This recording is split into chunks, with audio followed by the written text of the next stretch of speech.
Reel versus real life নামে একটা trend আছে সামাজিক মাধ্যমে। ঝকঝকে ফ্রেমে সাজানো জীবনের পাশে দাঁড় করানো হয় বাস্তবতার খসখসে সত্য। রিলে সবকিছু নিখুঁত, কিন্তু বাস্তব জীবনের ফ্রেম শুরু হতেই ধরা পড়ে হতাশা, ক্লান্তি আর অপমানের গল্প।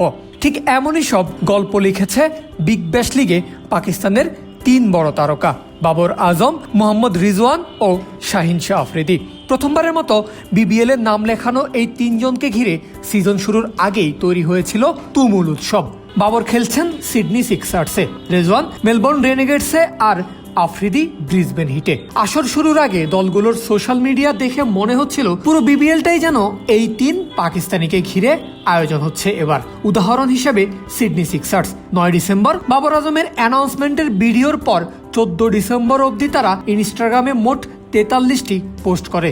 এর মধ্যে মেন্স ক্রিকেট সংক্রান্ত পোস্টের সংখ্যা 27, যেখানে বাবরকে নিয়ে পোস্টে ছিল 21টা। একই চিত্র দেখা গেছে ব্রিসবেন হিট ও মেলবোর্ন রেনেগেডসের সোশ্যাল মিডিয়াতেও। অস্ট্রেলিয়ায় পা রাখা থেকে শুরু করে জার্সি নম্বর, জার্সিতে নাম প্রকাশ, অনুশীলন, সব জায়গায় বাবর, রিজওয়ান আর আফ্রিদি ছিলেন প্রচারের মুখ। যেন দলগুলোর পুরো পরিকল্পনাই সাজানো হয়েছে এই 3 পাক তারকাকে ঘিরে।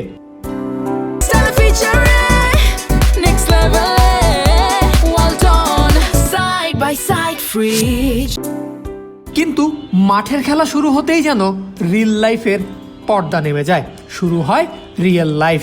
আর ঠিক তখন থেকেই মুদ্রার উল্টো পিঠটা দেখা শুরু পাকিস্তানি তারকা ক্রিকেটারদের। শুরুটা শাহিন শাহ আফ্রিদিকে দিয়ে।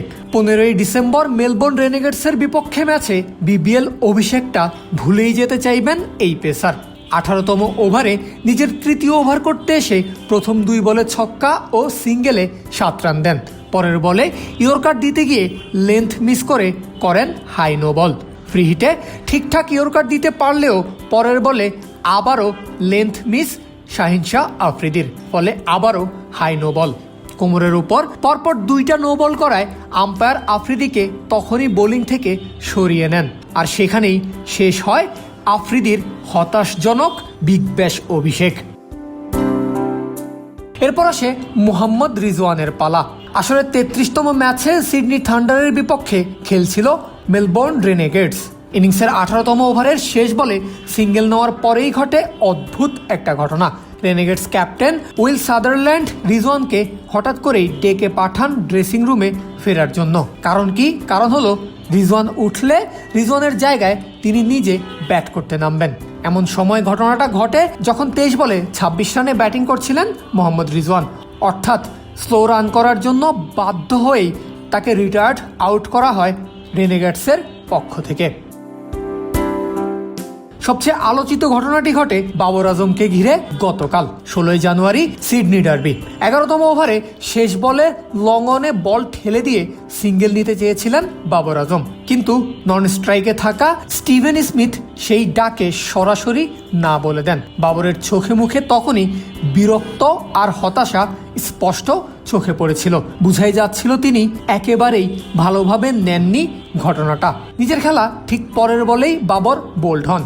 মাঠ ছাড়ার সময়ও তার হতাশা আর ক্ষোভ চোখে পড়ে। বাবর আউট হন 39 বলে 47 রান করে। আর যেই ওভারে স্মিথ বাবরকে সিঙ্গেল নিতে না করেছিলেন, ঠিক পরের ওভারে ব্যাটিংয়ে গিয়ে স্মিথ হাঁকান 4টা ছক্কা আর 1টা 4। ওই এক ওভারেই 32 রান তুলে নেন এই অজি ব্যাটার। আর পুরো ইনিংসে স্মিথ খেলেন 41 বলে সেঞ্চুরি হাঁকানো একটা ম্যাচ। লজ্জা হোক কিংবা অপমান, বিগ ব্যাশে পাক 3 তারকার সঙ্গে যা ঘটছে তা মূলত তাদের পারফরমেন্সেরই প্রতিফলন। আসলে কমপক্ষে 120 বল খেলা ব্যাটারদের মধ্যে সবচেয়ে কম স্ট্রাইক রেট বাবর আজম ও মোহাম্মদ রিজওয়ানের। রিজওয়ান ব্যাট করছেন 102.7 স্ট্রাইক রেটে, অন্যদিকে বাবরের স্ট্রাইক রেট 107.4। আর শাহিন আফ্রিদি খেলার সুযোগ পেয়েছেন মাত্র 4টা ম্যাচে, যেখানে 13 ওভার 4 বল করেছেন, বিলিয়েছেন 155 রান, উইকেট মাত্র 2টা।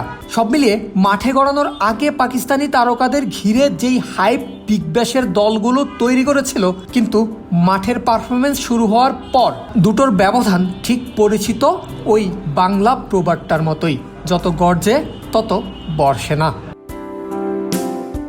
পারভেজ আল হাসান, ক্রিক ফ্রেঞ্জি।